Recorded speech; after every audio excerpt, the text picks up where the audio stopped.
RJ couples എന്ന് പറഞ്ഞ ആൾക്കാരെ ഉണ്ടെങ്കിൽ കുറേ പേർക്കെങ്കിലും അറിയുന്നതായിരിക്കും. അതിൽ രേവതിയുടെ ഉണ്ടെങ്കിൽ ജീവിതം എന്ന് പറഞ്ഞാൽ ഭയങ്കര കഷ്ടമുള്ള ഒരു കാര്യം തന്നെയായിരുന്നു. ലേറ്റസ്റ്റ് ആയിട്ട് ഒരു ഇൻ്റർവ്യൂവിൽ ഇവർ രണ്ടുപേരും ഉണ്ടെങ്കിൽ രേവതിക്ക് സംഭവിച്ചുള്ള എല്ലാ കാര്യങ്ങളും പറയുന്നുണ്ടായിരുന്നു. അതിൽ രേവതിയുടെ അച്ഛനെ കുറിച്ചാണ് ഏറ്റവും കൂടുതൽ പറയുന്നത്. ഇതേ കണക്ക് മദ്യപാനത്തിന് ഭയങ്കരമായിട്ട് അടിമയായിട്ടുള്ള ഒരാളാണ്. ഭയങ്കരമായിട്ട് തന്നെ ഉപദ്രവിക്കുന്ന എൻ്റെ അമ്മയൊക്കെ ഉപദ്രവിച്ചിട്ടുണ്ട്. അതോടെ തന്നെ പല രീതിയിലുള്ള ശാരീരിക പീഡനത്തിനൊക്കെ ഉണ്ടെങ്കിൽ അമ്മയെ ഇത് ഇടയാക്കിയിട്ടുണ്ടെന്നുള്ള രീതിയിലൊക്കെ പറഞ്ഞിട്ടുണ്ടായിരുന്നു. അങ്ങനെയുള്ള കുറേ കാര്യങ്ങൾ ഇതേ കണക്ക് പറഞ്ഞിട്ടുണ്ട്. പിന്നെ ശരീരത്തിന് തനിക്ക് പ്രശ്നമുണ്ട്, എന്നിട്ടും ഉണ്ടെങ്കിൽ തൻ്റെ സ്വന്തക്കാരോ അല്ലെങ്കിൽ ആരും ഒന്നും സപ്പോർട്ട് ചെയ്യുന്നില്ല, തന്നെ ദ്രോഹിക്കുന്നതല്ലാതെ വേറെ ഒന്നും ചെയ്യുന്നില്ലെന്നായിരുന്നു രേവതി പറഞ്ഞിട്ടുണ്ടായിരുന്നു. ഇപ്പോൾ നമ്മൾ നോക്കിക്കഴിഞ്ഞാൽ ഇതേ കണക്കുണ്ടെങ്കിൽ ഒരുപാട് പേര് കല്യാണം കഴിക്കണം അല്ലെങ്കിൽ എനിക്കൊരു പെണ്ണ് കിട്ടിയാൽ മതി എന്നും പറഞ്ഞാൽ ഒരുപാട് പേര് നടക്കുന്നുണ്ട്.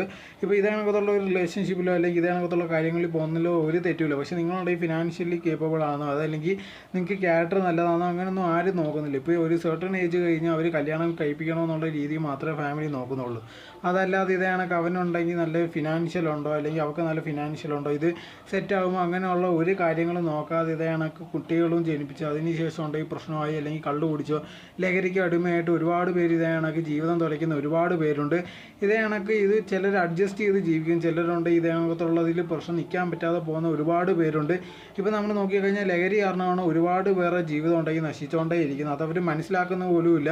അവസാനം ഉണ്ടെങ്കിൽ ഇതേ കണക്ക് അത് കാരണം മരണപ്പെടുകയും ചെയ്യുന്നുണ്ടായിരുന്നു. ഇതിനെപ്പറ്റി ചോദിച്ചു കഴിഞ്ഞാൽ ഒരുപാട് പേര് പറയുന്നത് ഒരു ലൈഫല്ലേ ഉള്ളൂ, ഇഷ്ടത്തിന് ജീവിച്ചുകൂടെ എന്നുള്ള രീതിയിൽ അവർക്ക് ഇഷ്ടമുള്ളത് ചെയ്യും, ബാക്കിയുള്ളവർക്കൊരു പ്രശ്നം എന്നുള്ള രീതിയിലാണ് അത് മാറിക്കൊണ്ടേ ഇരിക്കുന്നത്. ഇപ്പോൾ രേവതിയുടെ കഥ കേട്ട ഇതേപോലെ ഒരുപാട് കുടുംബങ്ങളിൽ ഇതേ കണക്ക് മദ്യപിച്ച് വരുന്ന അച്ഛനെ കൊണ്ട് പ്രശ്നമുള്ള ഒരുപാട് ആൾക്കാരുണ്ട്.